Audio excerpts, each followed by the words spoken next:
इस वीडियो के माध्यम से मैं तुमको समझाने वाला हूँ पूरा एंटी डिफेक्शन लॉ। इसको हिंदी में बोलते हैं दल बदल विरोधी। ठीक है, क्या होता है, सारे आर्टिकल, सारे जो शेड्यूल हैं, क्या सिस्टम है, क्यों आया, हर चीज़ समझेंगे। ठीक है, ध्यान से देखना वीडियो का। देखो, जब कॉन्स्टिट्यूशन प्रिपेयर हो रहा था, ठीक है, तब मैं बात करता हूँ बी आर अम्बेडकर जी की। ठीक है, बी आर अम्बेडकर जी की दो एक्सपेक्टेशन थी। कितनी एक्सपेक्टेशन? दो एक्सपेक्टेशन, पहली और दूसरी।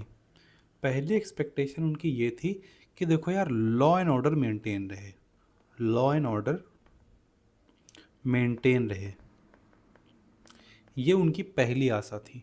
ठीक है, दूसरी उनकी एक्सपेक्टेशन थी कि गवर्नमेंट जो है स्टेबल रहे। गवर्नमेंट क्या रहे? स्टेबल रहे। इमेजिन करो, अगर गवर्नमेंट स्टेबल ही नहीं है तो काम हो ही नहीं पाएगा, कोई बिल आएगा वो एक्ट बन ही नहीं पाएगा। यानी कि एक प्रकार से जो भी एमपी बैठा हुआ है या जो भी एमएलए बैठा हुआ है हाउस के अंदर, वो जनता की बातों को सुनेगा बट उसको इम्प्लीमेंट नहीं कर पाएगा। तो इट इज़ वेरी नेसेसरी कि जो गवर्नमेंट है वो स्टेबल रहे। ठीक है, और जो लॉ एंड ऑर्डर रहे वो मेंटेन रहे। लॉ ऑर्डर मेंटेन करने के लिए हमारे पास पुलिस है, आईएएस है, बहुत सारे लोग हैं जो एग्जीक्यूटिव में बैठे हुए हैं, सिस्टम को संभाल रहे हैं। बट स्टेबल है गवर्नमेंट, इसका मतलब क्या होता है सर? स्टेबल रहे गवर्नमेंट का होने का मतलब ये होता है कि जैसे मैं एमपी बन जाता हूँ, ठीक है, मैं एमपी बन जाता हूँ और मैं हाउस में बैठ गया। ठीक है, मैं हाउस में बैठ गया, मैंने निर्दलीय चुनाव लड़ लिया। ठीक है, और उसके बाद मैंने सोचा यार एक काम करता हूँ, मैं बीजेपी ज्वाइन कर लेता हूँ। बीजेपी पार्टी ने मुझे पहले टिकट नहीं दिया था, तो कोई बात नहीं, मैं बाद में ज्वाइन कर लेता हूँ। तो ये एक ऐसी सिचुएशन हुई जहाँ पे हमको ये अलाउ नहीं होना चाहिए। ठीक है, सिमिलरली कोई एमपी बीजेपी में है, ठीक है, और वो कांग्रेस में चला गया। ठीक, कोई कांग्रेस वाला आप में चला गया। ठीक है, तो ये जो चीज़ें हो रही हैं, ये कितनी सही हैं और कितनी गलत हैं, इसके पीछे का मैं तुमको सिस्टम समझाता हूँ। The problem is that with this thing is कि जब कोई आदमी वोट देता है, जैसे मैं इमेजिन करो कि तुम हो और ये तुम्हारा दोस्त है। ठीक है, ये क्या करता है? वोट डालने जाता है, वोट देता है। ठीक है, ये वोट लेस से बीजेपी को देता है और ये ले देता है कांग्रेस को। ठीक है, आगे चल के कांग्रेस की नहीं बीजेपी की गवर्नमेंट बन जाती है। ठीक है, जिस एमपी को वोट इसने दिया था वो बीजेपी में है बट वो कांग्रेस में चला गया। इसने पढ़ा था कि राम मंदिर बनवाने के बारे में बात की गई है। ठीक है, राम मंदिर बनेगा और इसीलिए मैंने वोट दिया है। बट वो एमपी जो है इधर चला गया और कांग्रेस राम मंदिर के बारे में कुछ भी बात नहीं कर रही है। ठीक है, मंदिर के बारे में कुछ बात नहीं कर रही है। तो इसकी एक्सपेक्टेशन क्या थी गवर्नमेंट से कि ये काम होना चाहिए। ठीक है, सिमिलरली और भी वोटर्स हैं ऐसे जो चाहते हैं कि बीजेपी ये काम करे या पार्टी एक्स वाई जेड कोई सी भी पार्टी है, बट उसका एमपी इधर चला जा रहा है। तो यहाँ पे स्टेबिलिटी की कमी आ रही है। कोई भी बिल अगर आ रहा है तो पास कराने में बीजेपी को दिक्कत होगी। ठीक है, तो ऐसा ना हो, बी आर अम्बेडकर जी चाहते थे कि गवर्नमेंट स्टेबल रहे, तो ये चीज़ नहीं होनी चाहिए और इसीलिए उन्होंने बनाया ये टॉपिक जिसका नाम है एंटी डिफेक्शन लॉ, कि अगर आप उल्टे सीधे काम करोगे तो आपके ऊपर एंटी डिफेक्शन लॉ लग जाएगा। ठीक है सर, इतनी चीज़ मुझे समझ में आई। एक विधायक हुए हैं, ठीक है, जिनको बोलते हैं आयाराम गयाराम। ठीक है, जिनका नाम है गयाराम, बेसिकली गयाराम नाम है। ठीक है, और वो हरियाणा से थे। ठीक है, तो उन्होंने 1967 में, ठीक है, कई बार अपनी पार्टी बदली थी। ठीक है, और इसी वजह से ये चीज़ आई। इसको हम एक दूसरा नाम भी देते हैं, हॉर्स ट्रेडिंग। क्या बोलते हैं? Horse trading. ठीक, इतनी बात समझ में आई। नाउ, अब अगर तुमको कॉन्स्टिट्यूशन में कुछ बदलाव करने हैं, अगर तुमको कॉन्स्टिट्यूशन में कुछ बदलाव करने हैं तो वो कैसे किया जाएगा?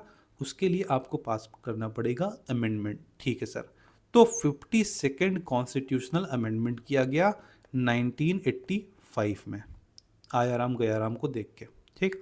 और इसमें 10th शेड्यूल डाला गया। क्या डाला गया? 10th शेड्यूल डाला गया, 10वीं अनुसूची डाली गई। और यही जो है एंटी डिफेक्शन लॉ है। क्या है? एंटी डिफेक्शन लॉ है। 10th शेड्यूल ही एंटी डिफेक्शन है। अगर कोई बोले तो बिल्कुल सही है, ठीक है। क्यों आया? क्योंकि democracy is the will of the people.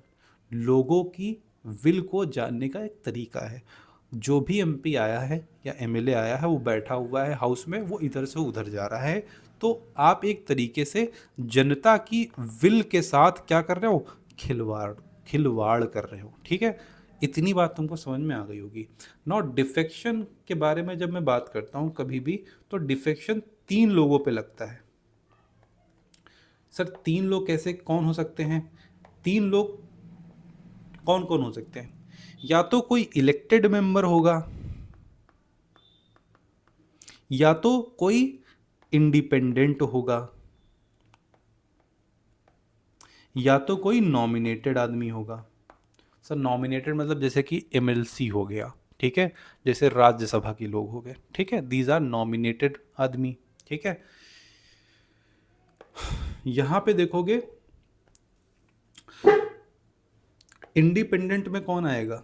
Independent में जैसे निर्दलीय कोई लड़ लिया चुनाव, जिसको टिकट नहीं मिला, ठीक है। एक मैंने वर्ड बताया था क्लास, ठीक है। क्लास का मतलब कॉरपोरेटिव सोसाइटी, ठीक है। एल फॉर तुम्हारा लिटरेचर, ए फॉर तुम्हारा जो है आर्ट, और साइंस और सोशल सर्विस से जो भी लोग नॉमिनेटेड होके जा रहे हैं, ठीक है, जो नॉमिनेटेड पर्सन जा रहे हैं हाउस के अंदर, ठीक है, उनके ऊपर भी एंटी डिफेक्शन लग सकता है, ठीक है। अब इलेक्टेड की मैं जब बात करता हूँ, ठीक है, जब इलेक्टेड की मैं बात करता हूँ तो यहाँ पे बहुत ध्यान से समझना, कब लगेगा। सोचो कोई सांसद या विधायक है, ठीक है, इलेक्टेड है, कोई एमपी है या कोई एमएलए है, इलेक्टेड की बात कर रहा हूँ, एमएलसी की बात नहीं कर रहा हूँ, ठीक है। मैं वो जो है हाउस में बैठा हुआ है, ठीक है। कल सुबह सुबह उठता है, वो कहता है मुझे एक सपना आया है कि मुझे अब ये कंटिन्यू नहीं करना है, राजनीति छोड़नी है, वो रिज़ाइन कर देता है हाउस से, ठीक है। इस आदमी पे एंटी डिफेक्शन लॉ लग जाएगा। क्या बात कर रहे हो सर? मतलब उसकी कोई विल नहीं है? नहीं। क्यों, ऐसा क्यों हुआ सर? उसके ऊपर क्यों एंटी डिफेक्शन लगेगा? The reason is very simple, the reason is very simple, क्योंकि उसको जनता ने ट्रस्ट किया हुआ है और ट्रस्ट करके भेजा हुआ है, ठीक है। उसने रिज़ाइन मार दिया, तो ये तो गलत है सर, है ना। I hope that you get the point now. और क्या हो सकता है सर? और हो सकता है कि पार्टी का कुछ डिसाइड हुआ, ठीक है, पार्टी ने बोला कि यार ये डायरेक्शन है, तुमको फॉलो करनी है, और वो पार्टी के विपरीत डायरेक्शन में जा रहा है, तो भी एंटी डिफेक्शन लग जाएगा। पार्टी ने बोला कि यार वोट करना है इस बिल पे या किसी भी चीज़ पे, कोई मोशन आ रहा है, और उसने जो है उल्टा वोट कर दिया है, तो भी एंटी डिफेक्शन लग जाएगा। या फिर वो कह रहा है कि मैं तो एब्सटेन कर जाऊंगा, मतलब मैं आऊँगा ही नहीं हाउस में, तब भी उस पर एंटी डिफेक्शन लग सकता है, ठीक है। तो ये 4 कंडीशन है जिसमें एक इलेक्टेड बंदे के ऊपर लग सकता है क्या? Anti defection law. इसमें बोला जाएगा can be disqualify under the anti defection. यहाँ सेल की बात नहीं करी गई है ना।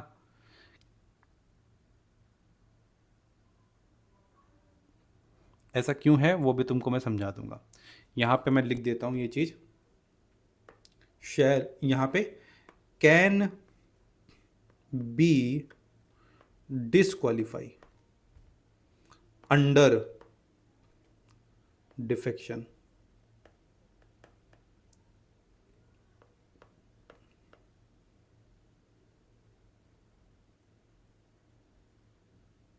ठीक। यहाँ पे शैल क्यों नहीं है, इसके पीछे का कारण मैं तुमको बताता हूँ।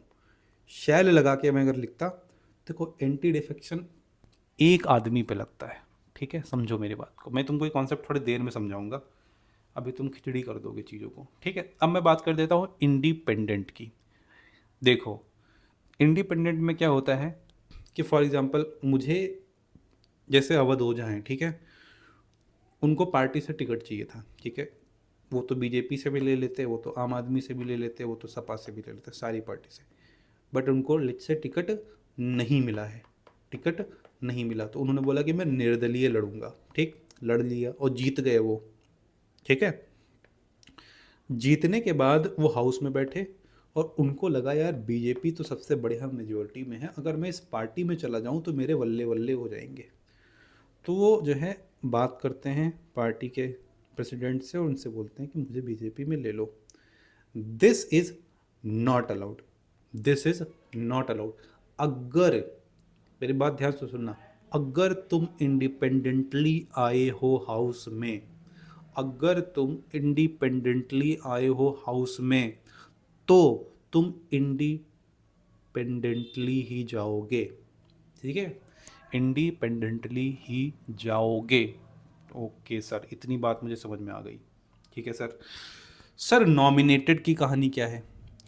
आप नॉमिनेट होके आए हो, ठीक है, आप नॉमिनेट हो क्या हो, चाहे आर्ट की फील्ड हो, सोशल सर्विस की फील्ड हो, कोई सी भी फील्ड हो, ठीक है, आ गए हो तुम, ठीक। नाउ अब आपको लिमिटेड टाइम दिया जाएगा कि 6 महीने का टाइम है, आप जिस भी पार्टी को ज्वाइन करना चाहते हैं, जिस भी पॉलिटिकल पार्टी को ज्वाइन करना चाहते हैं, 6 महीने में कर लो। अगर 6 महीने के ऊपर लेके जाओगे तो आपके ऊपर एंटी डिफेक्शन लॉ लग जाएगा, ठीक है सर। इतनी बात मुझे समझ में आई। तो एंटी डिफेक्शन लॉ, ठीक है, किस किस के लिए है? देखो आर्टिकल 102 सब क्लॉज 2, ठीक है, और आर्टिकल 191 सब क्लॉज 2, ये दो तुमको याद रखने हैं, ठीक है, ये दो तुमको याद रखने हैं। इसी में एमपी एमएलए और जितने भी लोग हैं सबके लॉज डाले गए हैं। तो ये एंटी डिफेक्शन से रिलेटेड है, ठीक है सर। इतनी बात मुझे समझ में आ गई। Now also you have to remember the 10th schedule. इतना अगर मटेरियल तुमको याद है तो कभी भी तुम्हारा क्वेश्चन गलत नहीं होगा, क्योंकि यही घूम फिर के पूछेगा, ठीक है सर। एक चीज़ मुझे ये बताओ कि एंटी डिफेक्शन जो लॉ है, ठीक है, वो लगेगा, ठीक है सर, लगेगा, इसके ऊपर फाइनल डिसीजन किसका होता है? So the answer to the question is the speaker of the Lok Sabha, the speaker of the house, ठीक है सर। इतनी बात समझ में आ गई। एक चीज़ मैं तुमको और बताता हूँ, 91 कॉन्स्टिट्यूशनल अमेंडमेंट होता है, ठीक है। कब होता है सर? 2003 में, ठीक है। ये इम्पॉर्टेंट है। क्यों इम्पॉर्टेंट है सर? जब बात करता हूँ एंटी डिफेक्शन की, इसमें बोला गया कि पहले बोला जाता था कि अगर एक मैंने पार्टी बनाई, लेट से मेरी पार्टी है और मेरी पार्टी का 1/3 आदमी वो निकल जाता है और दूसरी पार्टी बना लेता है, 1/3 आदमी, तो 2003 से पहले वो एंटी डिफेक्शन में नहीं था, ठीक।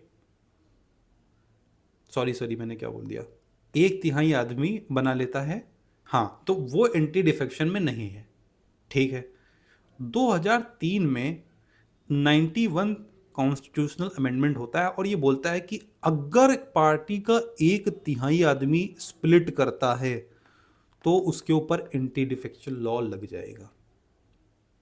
ओ, ये बात सर, कम से कम 2/3 होना चाहिए। अगर इमेजिन करो एक्स पार्टी है, वाई पार्टी है, इसके 2/3 मेंबर निकल जाएं और इसके भी 2/3 मेंबर निकल जाएं और एक नई पार्टी जेड का निर्माण कर लें, तो यहाँ पे भी एंटी डिफेक्शन लॉ नहीं लगेगा, ठीक है। अगर 2/3 आदमी निकलता है तो उसको स्प्लिट नहीं बोलेंगे, स्प्लिट नहीं बोलेंगे, उसको क्या बोलेंगे? मर्जर बोलेंगे। क्या बोलेंगे? मर्जर बोलेंगे। And this is what the 91 constitutional amendment of 2003। बाप रे सर, क्या बात बताई आपने, तो I hope that you get the point now. कुछ लोग हैं जो जो एग्जेम्प्टेड हैं एंटी डिफेक्शन लॉ से। एग्जेम्प्टेड का मतलब क्या हुआ? एग्जेम्प्टेड का मतलब होता है कि इनके ऊपर एंटी डिफेक्शन लॉ नहीं लगेगा। जैसे मैं यहाँ पे कुछ नाम लिख देता हूँ। पहली बात कि लोकसभा की मैं जब बात करता हूँ, ठीक है, तो लोकसभा में एक तो स्पीकर, एक डिप्टी स्पीकर, इनके ऊपर कभी भी एंटी डिफेक्शन लॉ नहीं लगेगा। मेरी हैंडराइटिंग में मत जाना, मेरे कंटेंट पे जाना, ठीक है? जो बातें मैं बता रहा हूँ उस पर ध्यान देना, ठीक है सर? इतनी बात समझ में आई। मैं राज्यसभा की जब मैं बात करता हूँ तो यहाँ पे भी डिप्टी स्पीकर के ऊपर एंटी डिफेक्शन लॉ नहीं लग सकता। वाह सर। सर मैं स्टेट में आया हूँ, यूपी में आया हूँ, विधानसभा है, ठीक है सर, विधानसभा है। यहाँ पे क्या हालत है? यहाँ पे स्पीकर के ऊपर एंटी डिफेक्शन लॉ नहीं लग सकता। Okay sir. सर यहाँ पे डिप्टी स्पीकर की अगर मैं बात करूँ उस पे भी एंटी डिफेक्शन लॉ नहीं लग सकता। Okay sir. लेकिन सर कहीं कहीं तो विधानसभा और विधान परिषद भी होती है। ओके। अगर कहीं कहीं विधान परिषद भी है तो वहां पे भी चेयरमैन के ऊपर एंटी डिफेक्शन लॉ नहीं लगेगा। Okay sir. अगर सर डिप्टी चेयरमैन है तो उसके ऊपर भी एंटी डिफेक्शन लॉ नहीं लगेगा। ये पूरा सिस्टम जो है इन लोगों का, ठीक है, ये जो भी लोग हैं इनके ऊपर एंटी डिफेक्शन लॉ वर्क नहीं करेगा, ठीक है सर? जो आयाराम गयाराम केस हुआ था, ठीक है, एक मैं तुमको चीज बताऊं क्यों बनाया जा रहा है एंटी डिफेक्शन लॉ। देखो, P P P P sir क्या होता है? पैसा, पावर, पोजीशन। पैसा, पावर, पोजीशन। इस चीज के लिए एमपी या एमएलए या एमएलसी या कोई भी नॉमिनेटेड आदमी या निर्दलीय आदमी पार्टी को बदल रहा है। पार्टी को बदल रहा है किसके लिए? पैसा, पावर, पोजीशन। इससे हो क्या रहा है? इससे स्टेबिलिटी कम हो रही है। ओ, ये लोगों की विल के साथ खेल हो रहा है, ठीक है सर? ये डेमोक्रेसी पे अटैक है, नहीं होना चाहिए। सो आई होप यू अंडरस्टूड कि पूरा एंटी डिफेक्शन लॉ का मामला क्या है। अगर तुमको ये समझ में आया है तो नीचे कमेंट करना। मैं जो है एम रखता हूँ कि 20 लाइक इस पे आएंगे तो मैं इसी तरीके से और भी टॉपिक्स को इस तरीके से करवाऊँगा। मिलते हैं नेक्स्ट क्लास बोल सकते हो या जो भी आपको बोलना है।